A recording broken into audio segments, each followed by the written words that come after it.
तो जौन हम डिजाइन कटले बानी वही डिजाइन ठीक काटब। तो काटे से पहले हम मसाला के कुल बनाल तो छापे लगनी है, मसाला छापत रहनी है।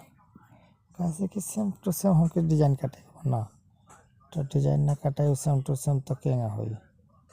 तो इसे हम मसाला छापनी है, मसाला छापे लगनी है। मसाला छाप के पट्टा उट्टा जब हम मार दिले बनी